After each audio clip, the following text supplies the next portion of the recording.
Welcome to Routes and Returns, the business of travels. Here, we go beyond bookings to the real conversations, strategy, decisions, and experiences that drive the industry. This is where travel meets insight. Routes and Returns is brought to you by Saham's Travels Group.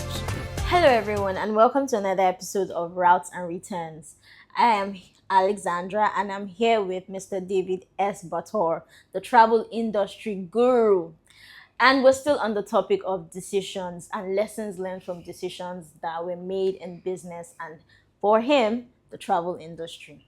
So, in hospitality and luxury travel, there are times when clients come to you and say, oh, they want this particular thing. You discuss budget, you discuss specifics, and then you've recommended everything that they need rather for their travels, and then this message was not received well by the clients. So how do you go about this? What is the alternatives you give them, or how do you make the client see your perception? Yeah, very good question. I have two examples that readily come to my mind.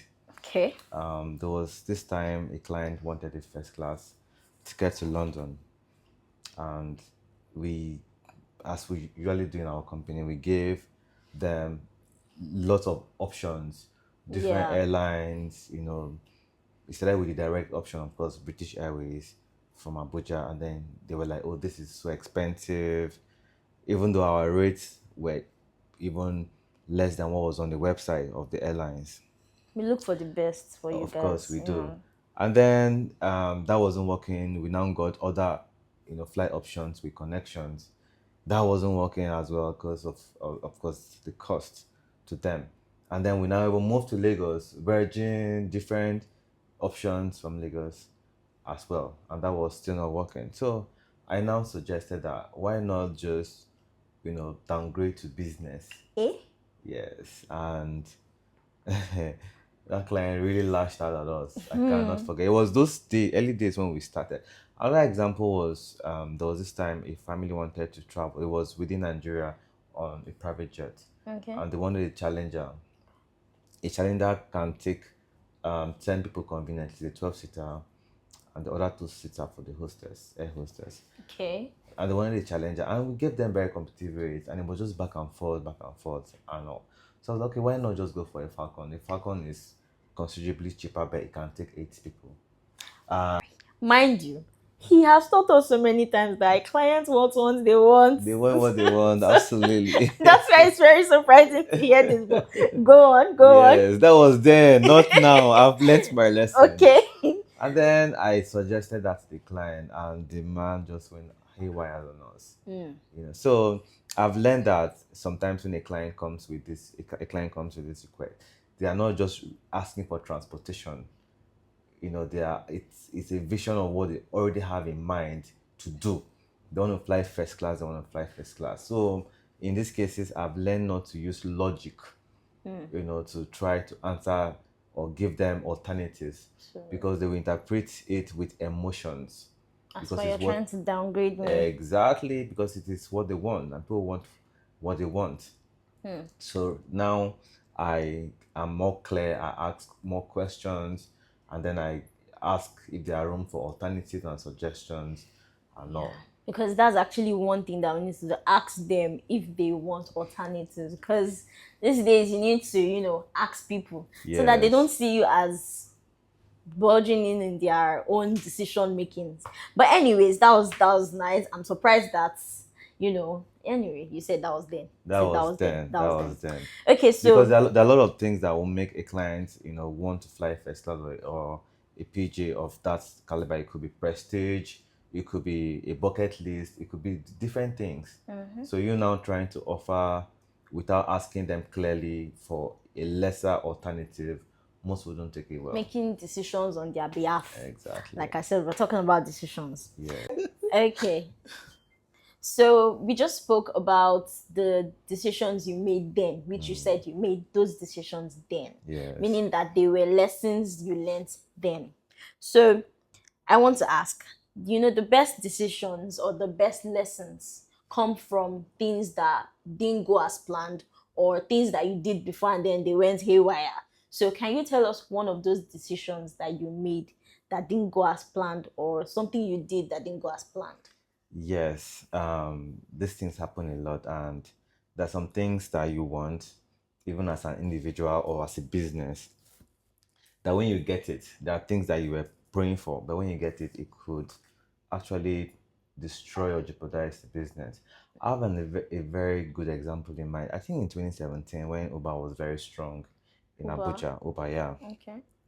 I think Uber 2016, 2017, I don't remember the exact year, but we wanted to, have cars on Uber for the Okay. company. And then we applied for a loan. We applied for, two loans, and we provided documentation and everything. And the money wasn't so much. It was, I think, 10 million or so. Sir? 10 million naira as Okay. 2016. And we didn't get the money, but we were able to raise the money within ourselves, at least half of the money, and then we're able to get some cars. Okay. Now, that business didn't work out. Hey. Yes, but because it was money that was raised within the company, we could, at least cushion the effect of it. Now, imagine if we had gotten that loan and then put into getting these cars at that scale. Because as of that time, 10 million naira could get you like four used Corollas. Yes, four used Corollas conveniently. This is why Igbo men say money na water. No. So if we had done that, we would have failed at a higher scale. So it's one of those You decisions. just fail. You now fail at a higher level. A higher level, which is worse. It's better to Yes. fail at with small things and then learn and then do bigger things. But when you do bigger things and you fail, That's you're when gonna parents will not say you failed woefully. you fail. Yeah, so that was what happened, and I'm glad that that didn't go the way we wanted, because that way we were able to mitigate the risk. Another decision that one of the lessons I have learned from decisions not going your way is when you want to grow. Every company wants to grow, every business wants to grow, but sometimes the company grows without structures. For example, one of the good decisions we made in Saham's group is that most of our staff travel because we sell travels. So we Yeah. want our staff to experience What they are selling. what they are selling. But as far back as maybe 7 years ago or 10 years ago, none of us had traveled, and then maybe I now started traveling. So it was just about me. And that affected our growth in such a way that most of the business was coming through me, most of the exposure was coming through me. And then the audience is just saying only Only you. exactly, and that cannot work for long term. So we all travel, we all have exposure, and we have grown, and we have, most importantly, built the right structures, in such a way that whether I'm around or not, our structures can handle business conveniently with the Without right necessarily customer needing. service, everything. Yeah. So that's one of the, yeah. Okay. So when you were making that decision, Yes. at what point did you feel like, oh, this decision is the right one? And then you were in your mind, everything was telling you that, oh, this decision is going to so work out. And then you now decided to go full head on into that decision. Yes, it only made sense because at that point, like, one thing with business is that when you are making the calculation in your head, everything is just 1 + 1 = 2. Everything is just on point. But when you now, it's okay, it's a straight line. But when you now eventually do that business, you discover that it's a zigzag, up, down, straight forward, backward, center, and all. You go front, you do a U-turn, you come back and continue going. So it's just a lot of zigzag. So when I was thinking about that business, I didn't see anything that could go wrong, because okay, you have these cars on the road, you have drivers, you are monitoring them on your phone. When they're on the trip, you can see it. When there's a payment, you know it. I didn't think that there was something called offline. You understand?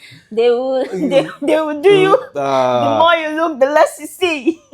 it was just serious, and sometimes I feel that they, of course, this is besides the question you've asked me, but the length at which some people Will take go. will go to invent ways to cheat and manipulate. If they could actually start a business or start something and actually put that sense into it, I The will. energy I think into it. I it. think it will work. Mm-hmm. I think it will work. Another failed decision we made.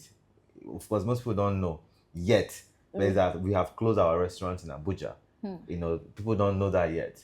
But in my head, when we were putting together that restaurant, it seemed like a perfect plan. Like Like everybody's always hungry. What can go wrong? yes, everybody likes to eat food.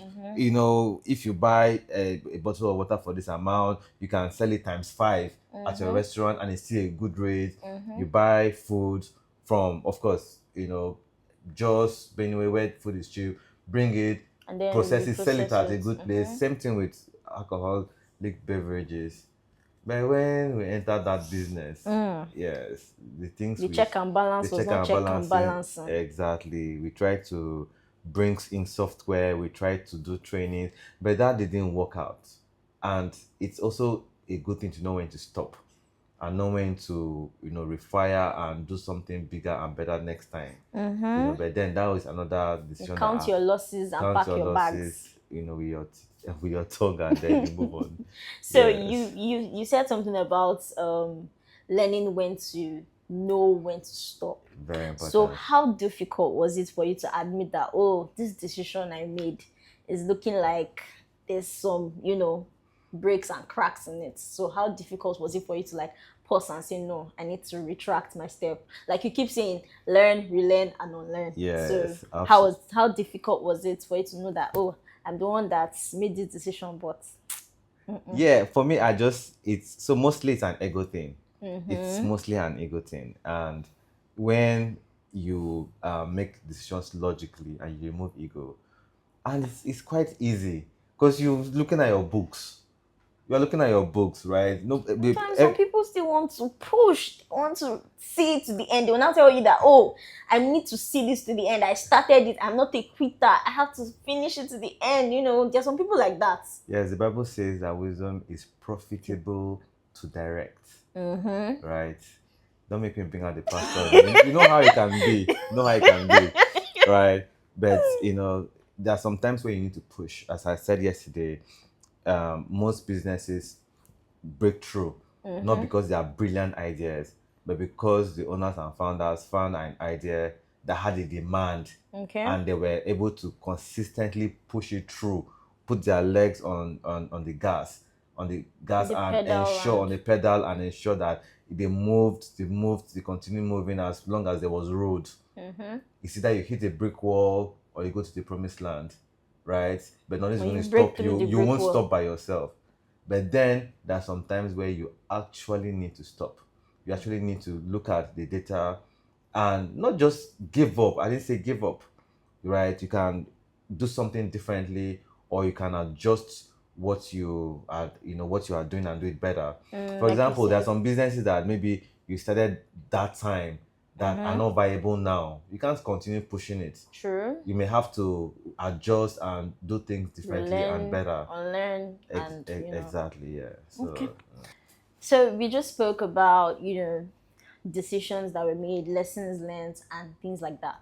But now let's come to the part of people in the decision making, because we are, like you said in the last episode, we are the genies, literally. We make the dreams come true. So absolutely, then you I need like that. people that would help you also make these dreams come true. Yes. So what's the one thing you learned about hiring people?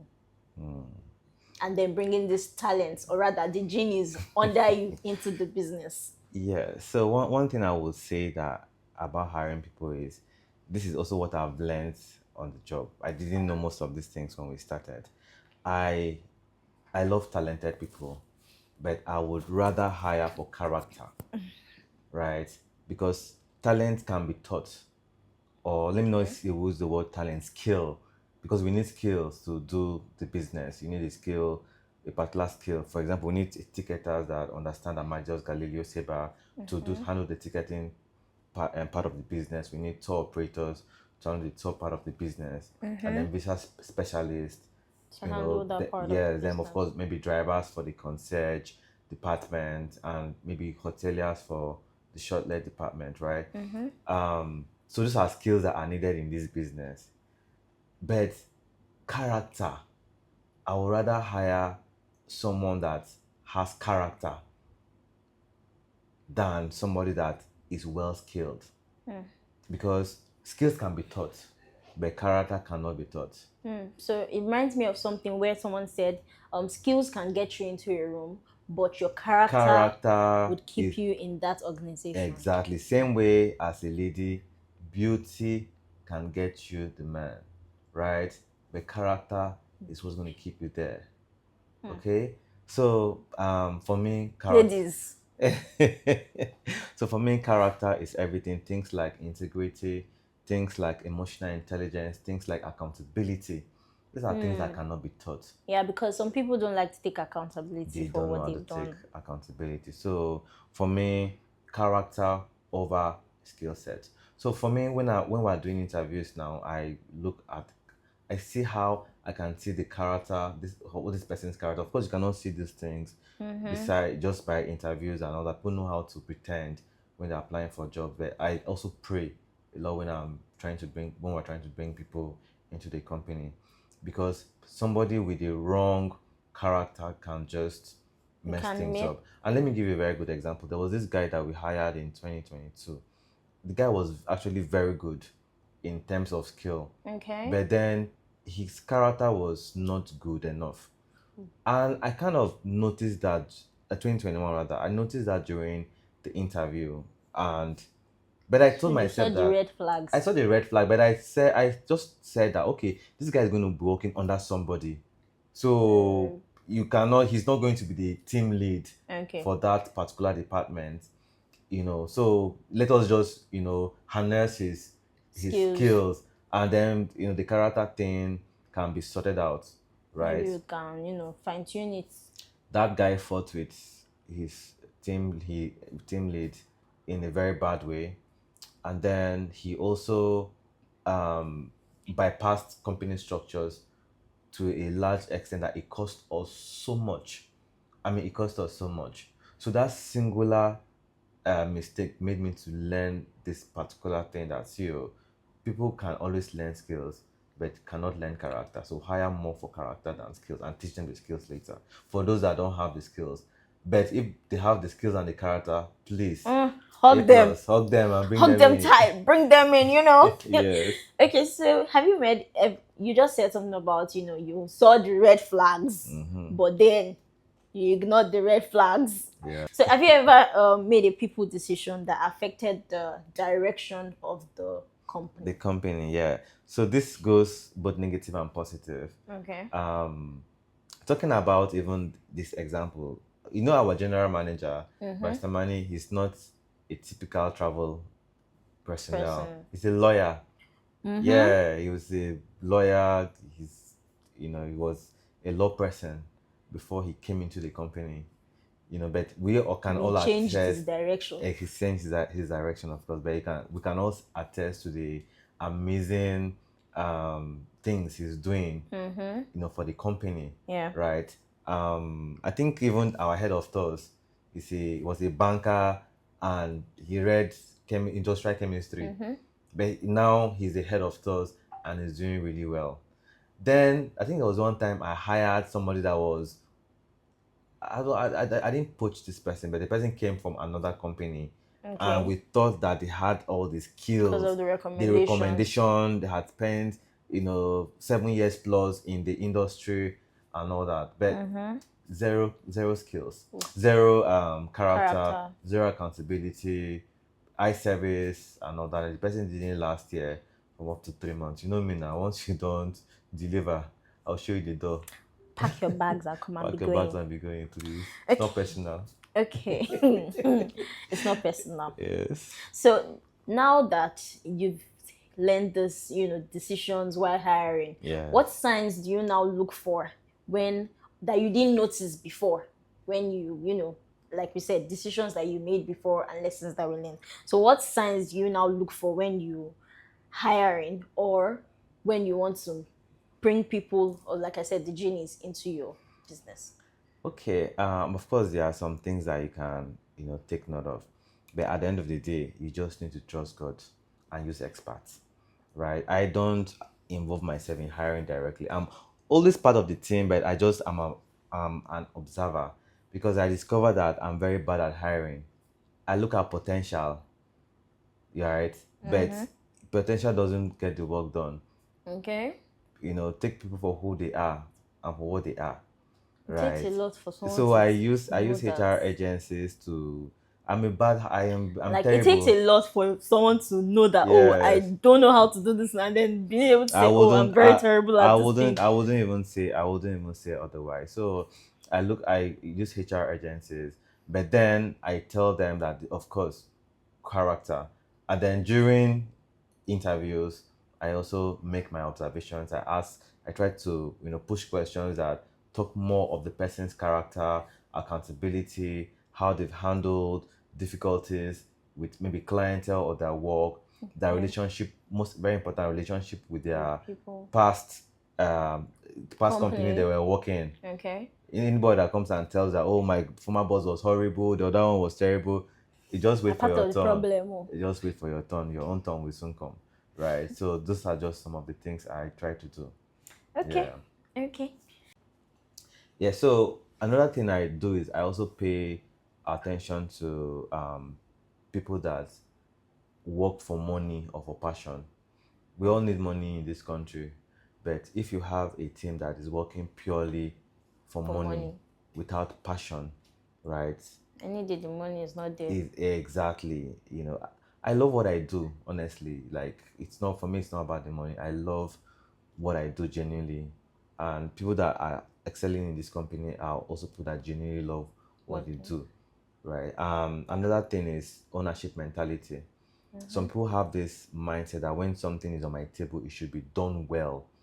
Some people, of course, it's eye service, anyhow, you know, Let me just get let it me just done get with. it done, and then these things are also very important. And then someone that, for me personally, is someone that has the spirit of excellence. When you want to do things well, even when nobody is looking at it, once it passes your table, you just want it to be done well and appropriately. That is also very important. Yes. Okay. Plus. So that was today's episode. Tune in to the next episode of Routes and Returns. Do stay tuned for more episodes. Bye. Okay.